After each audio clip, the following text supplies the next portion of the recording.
First of all, congratulations, a brilliant series for you guys. As a team, how much does this win mean to you? And as a captain, do you feel you have completed cricket now? Unfortunately, I've got to keep playing. No, it's huge win. In the context of this series, is as big a series as you're going to play at home. It felt like it was kind of seesawing throughout the whole series. So to finish it, 3-1 to hold the trophy is amazing feeling. And then I think the extra layer is now securing a spot in the World Test Championship final, which was always a huge goal for us, in this cycle. And we've done it. So really satisfied. We'll stay on this side, right? And then we'll come over. Pat, just want to ask you, have had numerous duels with Virat Kohli, on-field duels with Virat Kohli over the years. Possibly his last Test innings in Australia. If you could just sum up, how has it been competing with Virat in Test matches, especially on the Australian side? It's always been a wonderful contest. It's always, I think more than just the runs that he brings to the game. There's always a bit of added theatre, which is sometimes good. Sometimes it can roll you off as an opposition, which I'm sure is part of his plans. So it's if we don't get another chance, it's going to be a shame. I've always really enjoyed playing with him. He's been one of the star batters for the last decade or so. So, if you get his wicket, it goes a long way to winning a game. So, it'd be sad if it's his last series. But always enjoyed playing against him. The last time Australia won a series from 1-0 down was the 97 Ashes. Can you sort of say from experience how hard it's been to win the series from 1-0 down? How challenging was that? I think being a 5 Test match series it helps, but as you saw with the Gabbies, do start thinking anything can happen, and then MCG goes down the last hour. You do feel like you might play really well and not have a series win to show for it. I think as well when you start a series behind, a lot of things get questions. Things fairly and unfairly. But again, I think it shows a strength of the group to kind of stay strong, know that we weren't at our best, but we can be better, not get caught up in a lot of the external noise and clutter, and just focus on what makes us good players and a good team. And really, that's one of the most kind of rewarding parts of this series win. And just one on the fact that you've now got 4 trophies in Test cricket, and I think Australia have had that since 2008. Just how significant that is. And I guess also being able to do it, I suppose, the right way, obviously, since 2018. I mean, I didn't know that. We'd won kind of everything until half an hour ago. But I mean, that's always the aim. So, one of the things I love most about Test cricket is it challenges you in so many different ways. You need more than just 11 players. You need an amazing squad. You need amazing support staff to be able to win everywhere in the world. And I think that's what we've been able to do. Some amazing series in England, won the World Test Championship in England, but also some of those subcontinent tours, throughout the years. So I think that consistency over a few years to do that with a very similar squad has been massive. It was quite an incredible moment. Like Steve Smith getting out 1 run shy of the 10,000. I know that sort of the win is the bigger picture, but if you could, how was he sort of coming into the shed? So I guess that would have been a huge moment for him in front of his own crowd. Yeah, the nervous 9990s. I think he was, wanting to win the game. I was kind of hiding at the front, so I didn't see too much, but I think we all knew kind of what we're playing for and how big it was. So I dare say more so the moment of, wanting to be that match winner, being there at the end and not getting the opportunity, probably more so than the personal milestone. It would have been nice for him to get it at the SCG. I'm coming over this way, guys, so just hold it. Pat, you touched on fairly questioned, unfairly questioned. Are you able to elaborate on what you think some of the fair and unfair things that people questioned after the first test were? Yeah, I think, preparation, I was really happy with our preparation going in the first test. I think, if you don't play well, that gets questioned, but if you do play well, people just forget about that. I think, team unity, we were always, well, for the most part, we're always really good. This summer we've been awesome. The group's been really tight and very honest, and knew that we weren't at our best. So, a couple of those things that play out inevitably when you lose, that happens. But again, I think, things like we weren't at our best. That's fair. But as I said, before, I think overcoming that and staying strong is easier, said than done. Webster goes from being on the fringes throughout the whole series and gets a go in the final test. What do you make of his contribution in this test? And hitting the witty runs too, what was that like in the moments after you guys drew? Yeah, Bo was huge this test. I think he's one of those quintessential all-rounders where you feel like they're going to contribute in every facet of the game. That's what he does for Tasmania. I'm here. And he proved that, this test match, really important overs, thought he bowled beautifully, some great catches, and 2 really important knocks. So he just feels like he always is involved with the game. He couldn't have had a better debut. I think he was right beside Scotty as player of the match. Pat, congratulations. I just want to ask, can you just tell us what happened after that Perth test? What changed? Because off the field there were a lot of things written about you, your team, the form of the players, Manas, everyone. There were a lot of questions about off-field and on-field things. What happened? Because after that you guys were always ahead. We know Brisbane, where Brisbane was going if it was a full game. So can you talk us through that? What happened after Perth? I think more importantly, it's what you don't change. Of course, after a loss like that, you reassess where you're at. But we're really happy with how most of the guys were going. Thought we had a bad week, but thought our game plans, methods, selection, all that was pretty much where we wanted it to be. But maybe our execution was a little bit off. So, as you said, each individual kind of had a few things to work on. Marnus worked so hard and wanted to change the way he wanted to approach the game.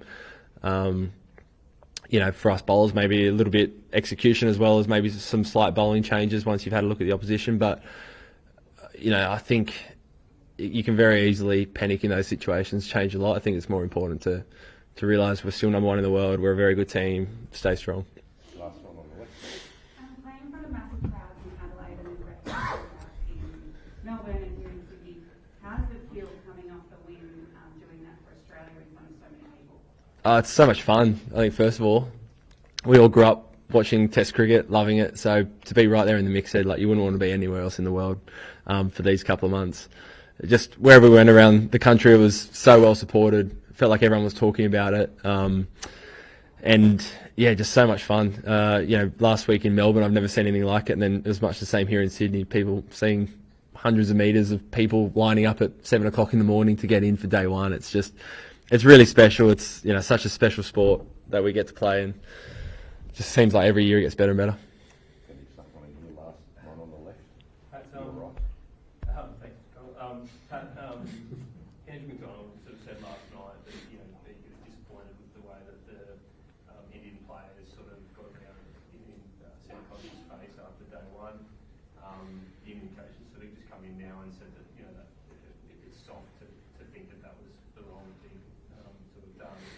I just wondered what you made of that incident, and just about Sam, whether you feel any need as captain to have a chat to him about engaging with other players on the field, and just how you want him to bat going forward to the next series that you're playing. Yeah, I mean, I think first of all, obviously ICC and NE Pycroft set the rules and set the punishments. We saw that in Melbourne with Virat, 20%. That's what they thought. So it doesn't really matter what we think. They set the rules. So obviously that's the standard that they're happy with. I think in regards to Sam, I think I've been really impressed with how he's gone about it. I think people mistake a bit of confidence with bullying or abuse.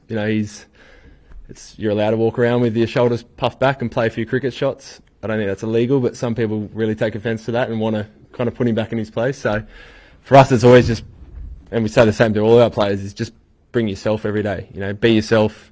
Go about it how you think represents yourself the best and how you want to play. And I think he's been really good this series. He's stood up for himself when he's needed to. Okay, right side.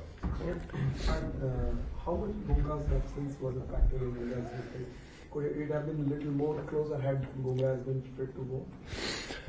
I mean, yeah, going off the rest of the series, you'd say so.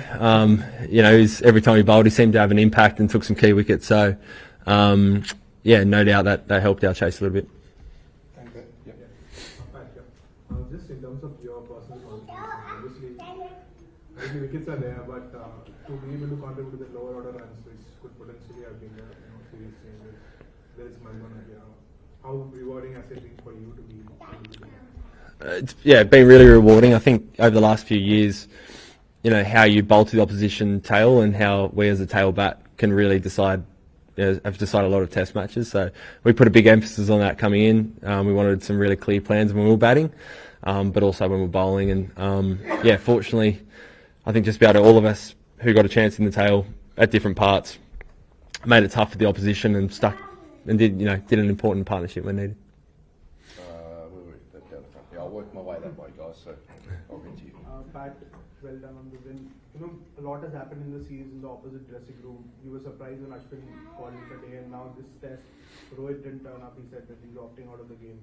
A lot of damage have been inflicted to the opposition dressing room. So, what is your group's assessment of what's happening there? And were you surprised that Rohit didn't walk out for the toss?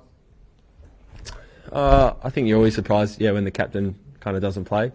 And same with Ashwin retiring, but honestly, it doesn't really affect us at all. You just turn up and you see who's going to be on the team sheet, and you play whoever 11 they put out there. So honestly, it's been very little conversation in our change room about what's going on there. Pat, congratulations. We can see and hear a little bit, what a family unit this is. What does it mean to be able to share a win like this with your family and for the whole squad too? And I guess further to that as well, do you know what your Sri Lanka tour looks like, or if you're able to go over that? Yeah, it's such a special time of the year. It starts with Melbourne, Christmas Day, and having all the families there on the MCG and being there for the Boxing Day test, and then we all come up to Sydney as a group. So I think it feels like, I don't know, there's so many kids running around at the moment. It's chaos, but it's great fun around the hotel. All the partners get on really well, and they have a lot of fun together as well. So they do sacrifice a lot. We travel. In a busy year, can be close to 300 days on the road, so the family's very much part of what we do and sacrifice a lot. So sharing moments like today with them makes it extra special. In terms of Sri Lanka, we'll wait and see. Becky's hanging on at the moment, so we'll play it by ear. But I think, most likely I might struggle to get over there. You're just behind. After Sri Lanka, you've got the World Test Championship final as well. How significant is it for you, having the chance to defend the Mace and taking on South Africa in June at Lords? It's huge for us. We talk about the World Test Championship a lot. It's a trophy we're really proud to hold, so we want to go back and defend it. Like we were saying before, I think it's a great tournament in that you've got to play well consistently and across all different conditions against different teams. And it's great to be there again, and can't wait to get over there.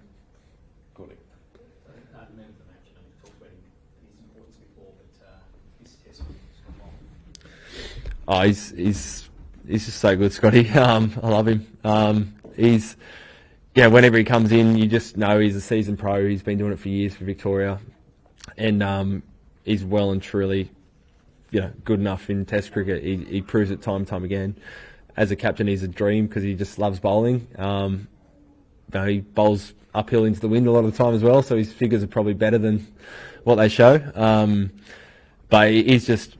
What you're going to get from Scotty, and it's class every day. And so happy for him to take 10 for.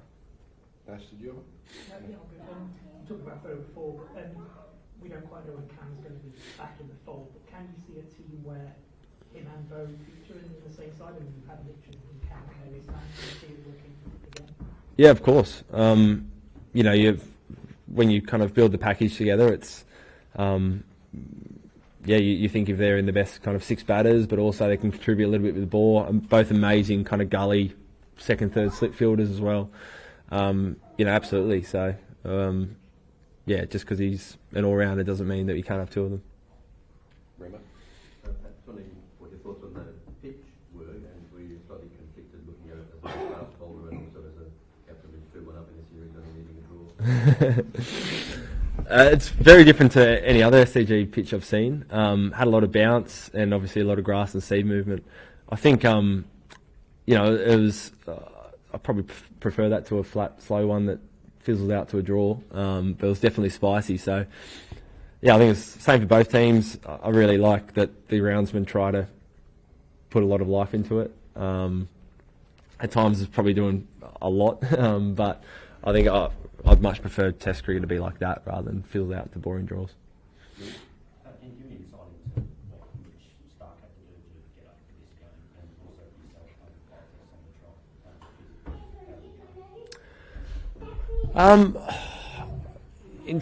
trial. Nothing different really in terms of getting up for it. You just rest up and you know it's going to be hard work. But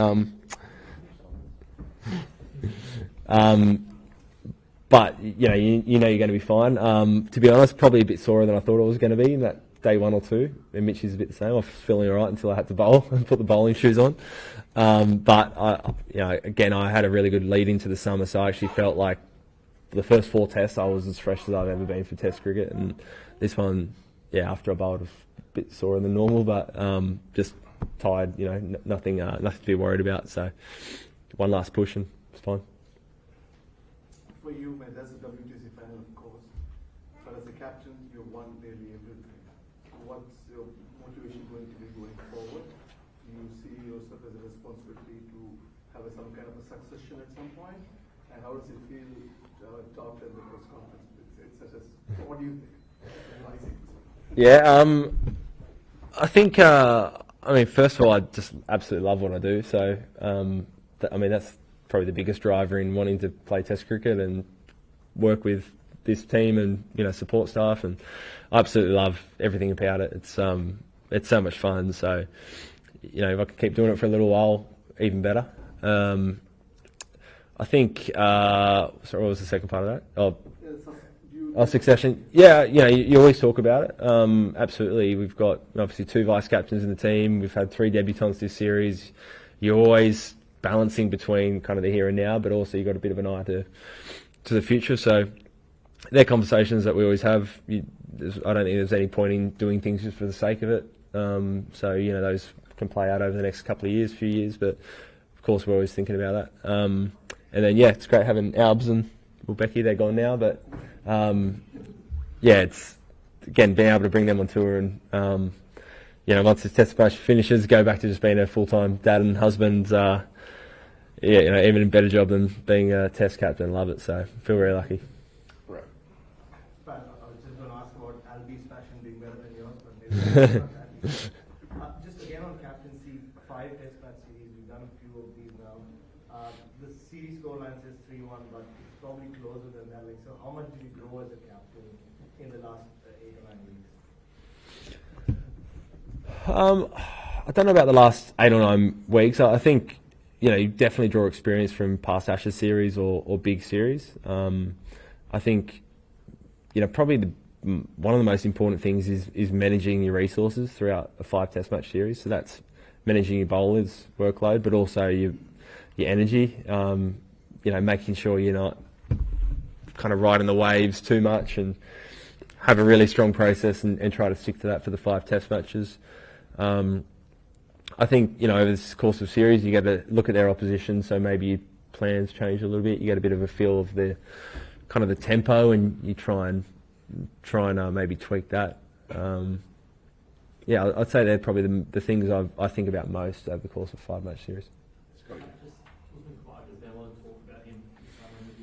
What do you make of him today? Did it sort of show his value and work for the team, the way he was able to hold that chase together when wickets were falling around, and how much more did you see him playing Test cricket for Australia? I felt very comfortable when he was out there batting. He looked so assured.